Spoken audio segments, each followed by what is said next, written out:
Hey folks, so today I want to talk about what to do when you find yourself falling that slippery slope into a sort of sadness that isn't necessarily beautiful. It's thick. It's almost depressed. And I'm not talking about clinical depression, of course, but everyday depression, which all human beings go through. And in Buddhism, there's a lot of teachings about how to deal with depression. So often we might have a hard time, say on a Friday. We might feel a bit defeated. We might feel just physically and emotionally and mentally tired.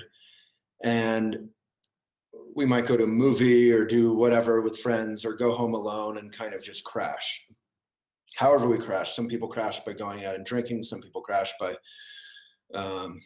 hanging out with a good friend. Some people crash by reading a book. Some people crash by watching 12 hours binging on Netflix.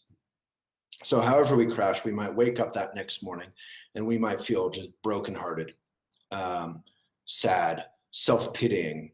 This is something I go through, and I think that's the first teaching here.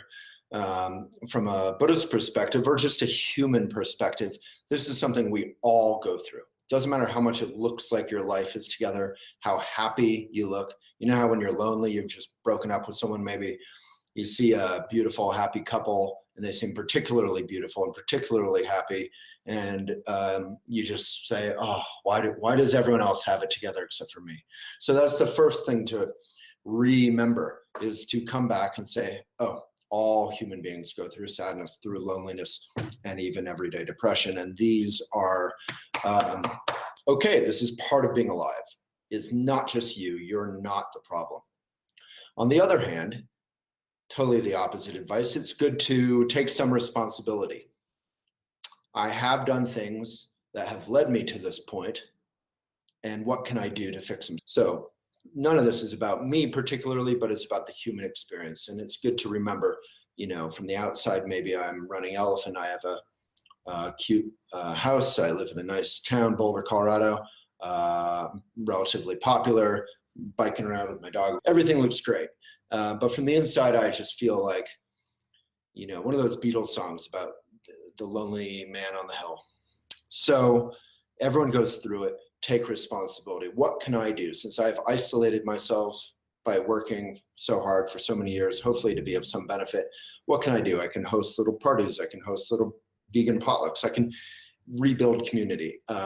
So that's number two. Take responsibility, and therefore, what can I do? Number three, get offline and get present. Getting present is much easier when you're out looking at the beautiful leaves and hiking and breathing.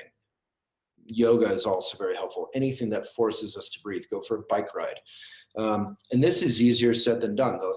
The funny thing is and it's not funny at all, when we get sad or depressed, the first thing we want to do is indulge that. We go to our habitual patterns, whether they're overeating or undereating or overdrinking or whatever it is. So you got to back away from the habitual patterns. Number three, get outside, get offline, ignore your phone a bit, unless it's directly interacting with friends and connecting. Maybe call your mama, speaking of direct interaction, or your daddy, or some mentor, someone who you respect and are close with. Number four is community, is just connecting. So just now, you know, kind of sad, kind of low, super lonely.